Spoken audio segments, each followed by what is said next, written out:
Hi guys, कैसे हैं आप सब। आई होप कि आप सब बहुत अच्छे हैं। और आज मैं लेकर आ गया हूँ 10th क्लास का 14 लेसन। पाठ का नाम है एक कहानी है भी। और यह लिखा है मन्नू भंडारी जी ने, जो मध्य प्रदेश के मंदसौर शहर में जिनका जन्म हुआ है। और मैं आपको प्रश्नोत्तर बताने से पहले ही मैं आपको एक समरी बता देना चाहता हूँ। पाठ की थोड़ी सी है, 1 मिनट भी नहीं लगेगा, उसको ज़रूर सुने। देखिए, किसी चीज़ को अगर हमें अच्छे से समझना है तो उसकी छोटी छोटी चीज़ों को ही समझना पड़ता है।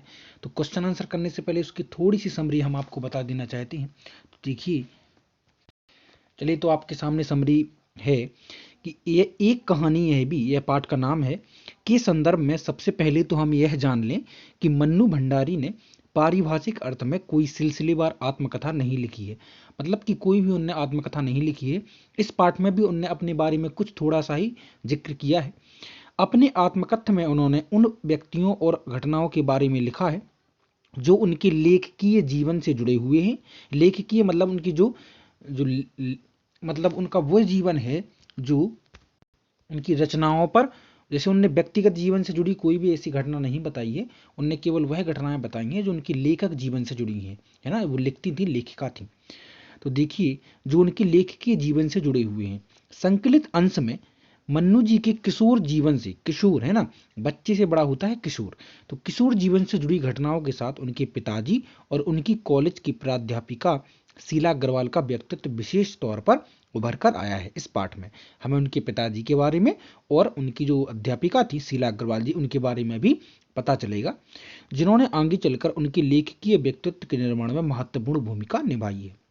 लेखिका ने यहाँ बहुत ही खूबसूरती से साधारण लड़की की असाधारण बनने के प्रारंभिक पड़ावों को प्रकट किया है कि कैसे कोई साधारण इंसान एक असाधारण और एक महत्वपूर्ण इंसान बन सकता है। सन 1947 की आज़ादी की आंधी ने मन्नू जी को भी अछूता नहीं छोड़ा। छोटे शहर की युवा होते हुए लड़की ने आज़ादी की लड़ाई में जिस, मतलब कि उनने जो आज़ादी की लड़ाई है उसमें बढ़ चढ़ के हिस्सा लिया। छोटे शहर की युवा होती लड़की ने आज़ादी की लड़ाई में जिस तरह भागीदारी की, उसमें उनका उत्साह, ओज, संगठन क्षमता और विरोध करने का तरीका देखते ही बनता है। अब हम आपको क्वेश्चन आंसर पर ले जाते हैं। और क्वेश्चन आंसर को समझने के लिए आपको बड़े ही कॉन्सेंट्रेट और ध्यानपूर्वक सुनना होगा। एक दो बार आप वीडियो देख लेंगे तो आपको कोई दिक्कत नहीं रहेगी। अगर आपको वीडियो साफ नहीं दिखती है तो फिर आप इंक्रीज कर लें क्या, वीडियो क्वालिटी। ठीक है, चलिए शुरू करते हैं। वीडियो को लाइक और चैनल सब्सक्राइब जरूर करें। जितने भी चैप्टर होंगे या जो भी आपका कन्फ्यूजन होगा वो कमेंट बॉक्स में जरूर लिखें। देखिए, पाठ का पहला क्वेश्चन है कि लेखिका के व्यक्तित्व पर किन किन व्यक्तियों की का किस रूप में प्रभाव पड़ा। तो देखिए, सबसे पहले तो हम ये देख लेते हैं कि लेखिका के जीवन पर दो व्यक्तियों का प्रभाव पड़ा। एक तो उनके पिताजी और दूसरा है शिक्षिका शीला अग्रवाल। ठीक है, तो देखिए, लेखिका के जीवन पर दो लोगों का विशेष प्रभाव पड़ा। अब पिताजी का प्रभाव कैसे पड़ा, ये सुनिए कि लेखिका के जीवन पर पिताजी का ऐसा प्रभाव पड़ा कि वे हीन भावना से ग्रसित हो गई। अब वे हीन भावना से कैसे ग्रसित हो गई, क्योंकि उनके पिताजी का ऐसा मत था कि वो, क्योंकि लेखिका बचपन में काली थी और दुबली थी, है ना। तो और उनके पिताजी किनको महत्व देते थे, गोरे लोगों को। तो उनकी जो बड़ी बहन थी वो गोरी थी तो उनको महत्व देते थे, है ना। और लेखिका से नाफिट रहते थे। इसी के परिणाम स्वरूप उनमें आत्मविश्वास की भी कमी हो गई थी।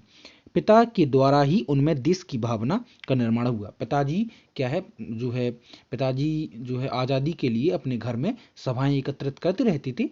तो ये सर्व करती थी नाश्ता पानी। तो ऐसे ही उनके अंदर देशभक्ति की भावना एकत्रित हुई, है ना।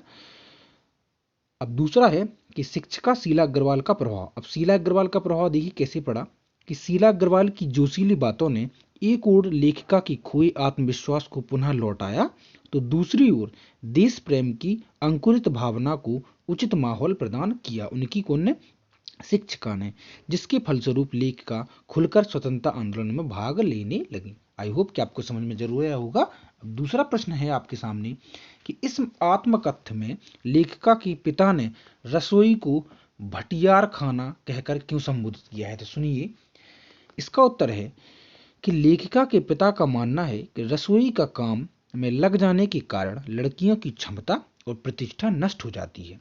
वे पकाने खाने तक ही सीमित रह जाती हैं और अपनी सही प्रतिभा का उपयोग नहीं कर पाती।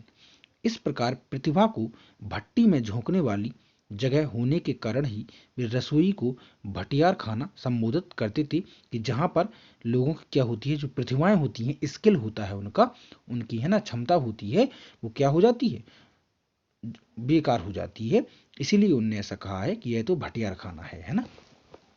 अब हम चलते हैं अगले क्वेश्चन पर, और अगला प्रश्न है आपका, वह कौन सी घटना थी जिसके बारे में सुनने पर लेखक को ना अपनी आंखों पर विश्वास हो पाया और ना ही अपने कानों पर। तो देखिए कौन सी घटना है ऐसी, कि एक बार कॉलेज से प्रिंसिपल का पत्र आया कि लेखिका के पिताजी आकर मिलें और बताएं कि लेखिका की गतिविधियों के खिलाफ क्यों ना अनुशासनात्मक कार्रवाई की जाए। तो उनने पिताजी को एक पत्र लिखा और ऐसा बोला कि क्यों ना ऐसे, मतलब कि मैं कर रहा हूं, वो ऐसा बताओ कि क्यों ना की जाए। अब पत्र पढ़कर पिताजी गुस्से से भन्नाते हुए कॉलेज गए। इससे लेखिका बहुत भयभीत हो गई, है ना। परंतु प्रिंसिपल से मिलने तथा असली अपराध के पता चलने पर लेखिका के पिता को अपनी बेटी से कोई शिकायत नहीं रही। पिताजी के व्यवहार में परिवर्तन देख लेखिका को ना तो अपनी आंखों पर भरोसा हुआ और ना ही अपने कानों पर विश्वास हुआ। उनको लगा कि पिताजी बहुत गुस्सा होंगे अगर जो प्रिंसिपल जी शिकायत कर रहे हैं, लेकिन जैसे ही प्रिंसिपल से उन्होंने बात की, उनको असली सच्चाई पता पड़ी, तो उनने लेखिका से कोई भी शिकायत नहीं रही उनको लेखिका से, ठीक है।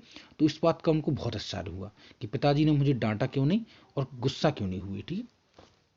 अब सुनिए, अब अगला प्रश्न है आपके सामने कि लेखिका की अपने पिता से वैचारिक टकराहट को अपने शब्दों में लिखें। अब लेखिका की बचपन से ही अपने पिताजी से जो शाब्दिक और वैचारिक टकराहट रही है ना, अनबन रही है, उसके बारे में हमें बताना है। तो पहली अनबन आपको दिख रही होगी स्क्रीन पर। अब इसका उत्तर हम शुरू से पढ़ते हैं कि लेखिका के अपने पिता के साथ अक्सर वैचारिक टकराहट हुआ करती थी। पहला पॉइंट क्या है, देखिए कि लेखिका के पिता यद्यपि स्त्रियों की शिक्षा के विरोधी नहीं थे, परंतु वे स्त्रियों का दायरा चार दीवारी के अंदर ही सीमित रखना चाहते थे। परंतु लेखिका खुले विचारों की महिला थी। पहला पॉइंट हो गया क्लियर। अब दूसरा पॉइंट सुनिए कि लेखिका के पिता लड़की की शादी जल्दी करने के पक्ष में थे, लेकिन लेखिका जीवन की आकांक्षाओं को पूर्ण करना चाहती थी, फिर उसके बाद वो शादी के लिए सोचती। तो दूसरा हो गया। तीसरा क्या है उनमें मतभेद, कि लेखिका का स्वतंत्रता संग्राम में भाग लेकर भाषण देना उनके पिताजी को बिल्कुल पसंद नहीं था। फोर्थ क्या है कि पिताजी का लेखिका की मां के साथ अच्छा व्यवहार नहीं था। स्त्री के प्रति ऐसा व्यवहार को लेखिका अनुचित समझती थी। और अगला है कि बचपन के दिनों में लेखिका के काले रंग को लेकर उनके पिताजी का मन उनकी तरफ से उदासीन रहता था। ठीक है, आई होप कि आपको बिल्कुल इजी वे में समझ में आया होगा, इसमें कोई भी डिफिकल्टी नहीं है। पूरे प्रश्नोत्तर जो है एक ही आधार है उनका, अगर हम समझ जाते हैं तो आराम से लिख सकते हैं। वीडियो को लाइक कर लें दोस्तों, और कमेंट बॉक्स में यह जरूर लिखें कि आपको अच्छी लगी वीडियो या नहीं लगी, या आप जो भी कन्फ्यूजन है वो आप जरूर लिखें, कुछ नहीं तो अपना नाम जरूर लिखें। अगला प्रश्न है कि इस आत्मकथ्य में जो मन्नू भंडारी जी ने लिखा है कि आधार पर स्वाधीनता आंदोलन के परिदृश्य का चित्रण करते हुए उसमें मन्नू जी की भूमिका को रेखांकित कीजिए। तो देखिए, सन 1946 से 47 में समूचे देश में भारत छोड़ो आंदोलन पूरे उफान पर था। हर तरफ हड़तालें, प्रभात फेरियां, जुलूस और नारेबाजी हो रही थी। घर में पिता और उनके साथियों के साथ होने वाली गोष्ठियां, जो मैं पहले बता चुका हूँ, कमेंट मीटिंग होती थी, और गतिविधियों ने लेखिका को भी जागरूक कर दिया। प्राध्यापिका शीला अग्रवाल ने लेखिका को स्वतंत्रता आंदोलन में सक्रिय रूप से जोड़ दिया। जब देश में नियम कानून और मर्यादाएं टूटने लगी, तब पिताजी की नाराजगी के बाद भी वे पूरे उत्साह के साथ आंदोलन में कूद पड़ी। उनका उत्साह संगठन क्षमता और विरोध करने का तरीका देखते ही बनता था। वे चौराहे पर बेझिझक भाषण, नारेबाजी और हड़तालें करने लगती। कौन? मन्नू भंडारी जी। इस प्रकार हम यह कह सकते हैं कि स्वतंत्रता आंदोलन में उनकी भूमिका सक्रिय भूमिका थी, है ना, सक्रिय। अब हम चलते हैं अगले प्रश्न पर। अगला है रचना और अभिव्यक्ति। इसमें आपका पहला प्रश्न आपसे पूछा गया है कि लेखिका ने बचपन में अपने भाइयों के साथ गिल्ली डंडा, पतंग उड़ाने जैसे खेल भी खेले, किंतु लड़की होने के कारण उनका दायरा घर की चार दीवार तक ही सीमित था। क्या आज भी लड़कियों के साथ ऐसी स्थितियां हैं या बदल गई हैं? अपने परिवेश के आधार पर बताइए। तो देखिए, आज आज के वर्तमान का रूप बताना है हमको, तो इसका उत्तर है कि अपने समय में लेखिका को खेलने तथा आज़ादी की पढ़ने की आज़ादी तो थी, लेकिन अपने पिता द्वारा निर्धारित गांव की सीमा तक ही। परंतु आज स्थिति बदल गई है। आज लड़कियां एक से दूसरे शहर शिक्षा ग्रहण करने के लिए जाती हैं। ऐसा केवल भारत तक ही सीमित नहीं है, बल्कि आज भारतीय महिलाएं विदेशों तक, अंतरिक्ष तक जाकर दुनिया में अपने देश का नाम रोशन कर रही हैं। आपने कल्पना चावला, सुनीता विलियम्स और भी ऐसी महिलाएं हैं, है ना, दीपा मलिक, है ना। परंतु इसके साथ दूसरा पहलू यह भी है कि आज भी हमारे देश में कुछ लोग स्त्री स्वतंत्रता के पक्षधर नहीं है, जो बिल्कुल गलत बात है। याद रखना, सब कुछ समान एक नज़र से देखना चाहिए, सब समान होते हैं, और महिलाएं तो आजकल पुरुषों से भी बढ़कर है। ठीक है, अब हम चलते हैं अगले प्रश्न पर। अगला प्रश्न आपको देखिए कि मनुष्य के जीवन में आस पड़ोस का बहुत महत्व होता है ना, परंतु महानगरों में रहने वाले लोग प्रायः पड़ोस कल्चर से वंचित रह जाते हैं। इस बारे में अपने कथन बताइए। तो देखिए, इसका उत्तर है कि आज मनुष्य के संबंधों का क्षेत्र सीमित होता जा रहा है। सीमित मतलब संकुचित, छोटा संबंध, रिलेशन का। मनुष्य आत्म केंद्रित होता जा रहा है, खुद पर फोकस करता है, वो अपने जीवन पर फोकस करता है। उसे अपने सगे संबंधियों तक के बारे में अधिक जानकारी नहीं होती। यही कारण है कि आज के समाज में पड़ोस कल्चर लगभग लुप्त होता जा रहा है। अब आप सोचिए कि पहले तो मोबाइल वगैरह जैसी चीज़ें नहीं थी जिससे जल्दी संपर्क किया जा सकती, फिर भी लोग कैसे थे, सामाजिक थे, एक दूसरे के बारे में हाल चाल या खोज खबर रखते थे। और आज हमारे पास इतनी टेक्नोलॉजी है जिससे हम एक दूसरे की जानकारी पल भर में ले सकते हैं, फिर भी आज हम आत्म केंद्रित हो गए हैं, अपने ऊपर ध्यान देते हैं केवल, है ना। लोगों के पास समय का अभाव होता जा रहा है।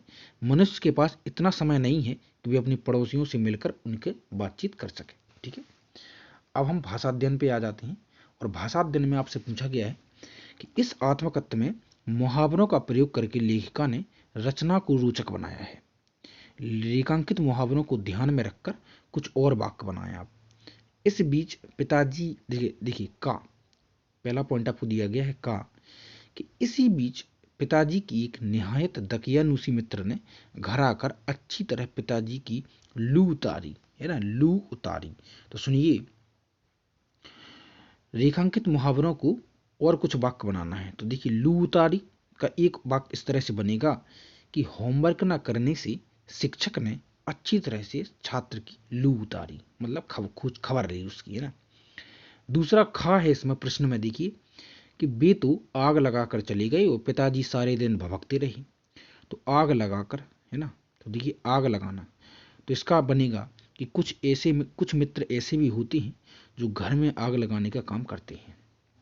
अगला है गा प्रश्न, देखिए कि बस अब यही रह गया है कि लोग आकर थू थू करके चले जाएं। तो इसका बनेगा आपका, तुम्हारे इस तरह से जोर जोर से चिल्लाने से पड़ोसी थू थू करेंगे, है ना।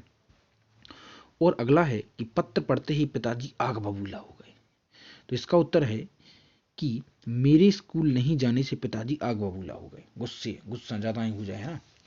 आई होप गाइस कि आपको समझ में जरूर आया होगा, और वीडियो को लाइक और चैनल सब्सक्राइब जरूर करें। मिलते हैं अगली वीडियो में, टेक केयर, बाय बाय।